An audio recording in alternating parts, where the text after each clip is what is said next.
Teraz sobie sprawdzimy, jak tutaj w telefonie się rozkręca. Zrobimy sobie demontaż i montaż tego telefonu.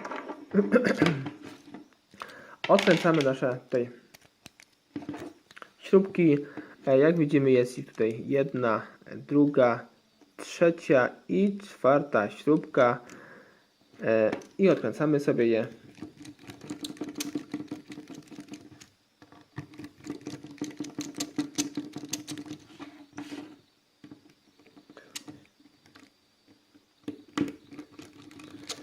Tu widzę, że ktoś nam już te śrubki odkręcał, więc te śrubki są troszkę już poluzowane, pościerane, więc trzeba troszkę się delikatnie z nimi obchodzić, żeby je bardziej tutaj nie przekręcić,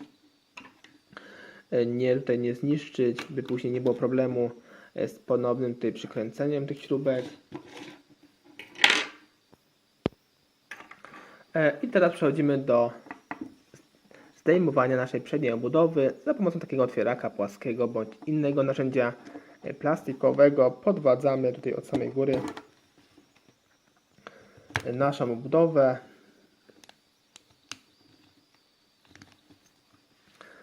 I sobie jedziemy tutaj po drugiej stronie. W tym telefonu róbmy to delikatnie, bo budowa jest naprawdę bardzo delikatna. W moim przypadku już tutaj widzę, że była kilka razy ściągana.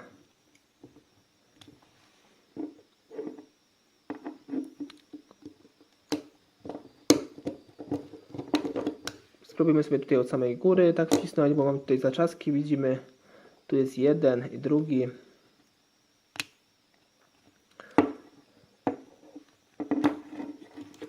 W taki sposób.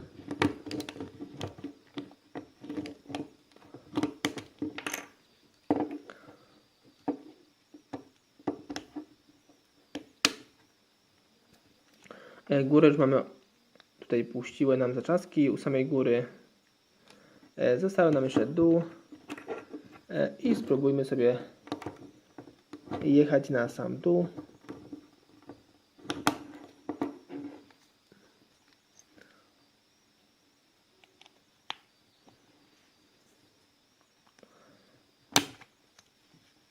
Są naprawdę bardzo mocne te zaczaski. Wydawałoby się, że tu są jeszcze jakieś dodatkowe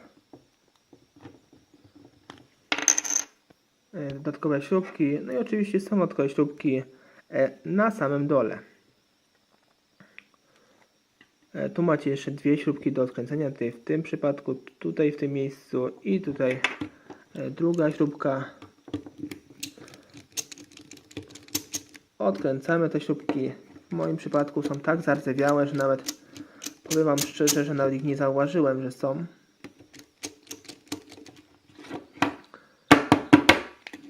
I sobie je tutaj wyciągamy. Coś nam jedna nie chce wyjść. Ale spróbujemy ją podwadzić. Może nam już wyjdzie, to ja będziemy podwadzać otwierakiem. I jedziemy dalej tym otwierakiem i spróbujemy tutaj sobie czy ta obudowa w końcu nam w tym telefonie uda się ją tutaj zdemontować, ale myślę, że nie będzie z tym większego problemu. Tu jest taki problem, że jak jeden zaczask, nie będziecie uważać na drugi zaczask, Wam tutaj puści, to drugi Wam może tutaj zablokować i taka zwoła praca. Dlatego uważajcie i patrzcie się, co robicie. Tutaj widzimy, się coś sypie ze środka, jakiś kurz.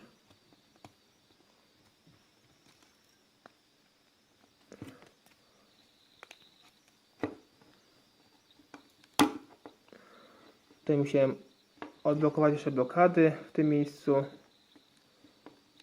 Jest ich naprawdę sporo. Naprawdę bardzo pomyślany telefonik.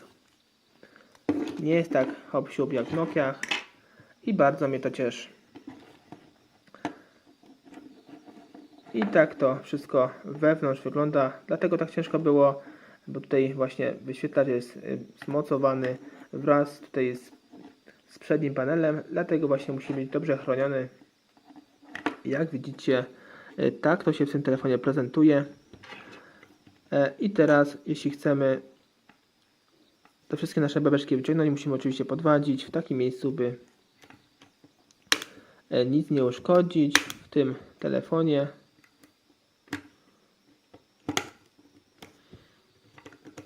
Podwadzamy sobie podobnie jak ja to robię.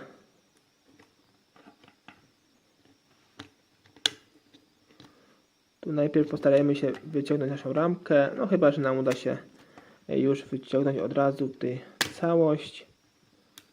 Tu jest dość dobrze wszystko spięte.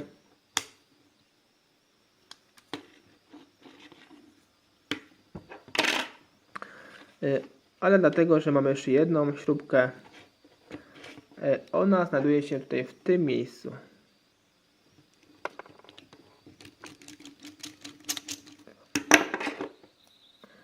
W tym miejscu i wyciągamy tą śrubeczkę.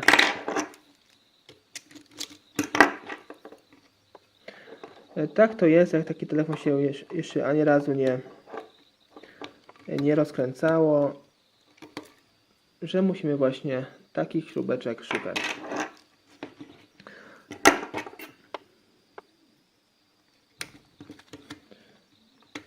I podwadzamy to wszystko, co się znajduje w naszym korpusie. Najważniejsze jest to oczywiście, by nie uszkodzić w tym telefonie nic, a to, że zapomnieliśmy o jakiejś śrubce, to tak naprawdę nie szkodzi. Ważne, żebyście wiedzieli mniej więcej, jak ten telefon w prawidłowy sposób właśnie odkręcić i ponownie zmontować. Dzięki za oglądanie tego filmiku. Zapraszam Was również na kolejne z udziałem Nokii, Sony Ericssonów, Siemensów, Motorola i innych telefonów klasycznych. Więcej informacji odnośnie tego telefonu zobaczycie sobie pod tym filmem. Cześć!